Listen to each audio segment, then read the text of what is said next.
First of all, congratulations po sa film niyo. I was entertained. Sir Daryl, kayo rin po yung nagsulat ng pelikula, di ba? Yes. What was your motivation for this film? To be completely honest, ang aking motivasyon talaga dito ay number one, sweldo.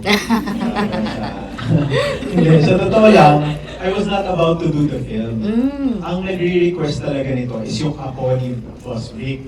I really fell in love with ang babaeng walang pakiramdam. It was shown during pandemic.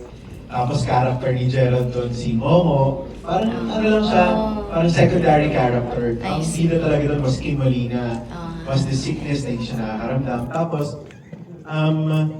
si Momo parang additional character lang yon. Then, I'll be completely honest. So, I went out of Viva to do another film, which is The Rapist of Pepsi Paloma. They said yes to it, and nagkagulo-gulo nga. So, di pa napapalabas yun hanggang ngayon.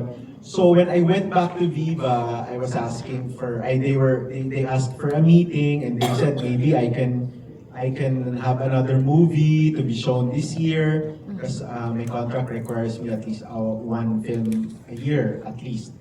So, tinanong ko sa kanila kung ano gusto nila. Siyempre, bilang nagpanik ako ng sakit ng ulo sa kanila, I gave them a little bit of a problem last year. So when they said they requested for a movie that is Momo, very swiftly I obliged. Sabi ko, sige, wala namang problema, pwede ko isulat. So after Boss Enzo, yung apo ni Boss Vic, sabi niya, sulat mo naman direct. So after a week, sabi ko, sige, try ko sulat. Ganyan, sa gitna ng demanda and all. Sabi ko, sige, sulat ko. Pagkasulat ko, naman nila after a day of reading the script, they said yes to it. Tinanong nila ako kung sino artista ang gusto ko. So I handpicked these actors. I told them I also want to include real life players like Boss Jack Argota and Tata Daklan na may hair lip din. So sabi ko I really wanted to do it with them. And then they gave it a green light and then they said, sige, show mo na. Natapos kami mag-shoot niya ng November.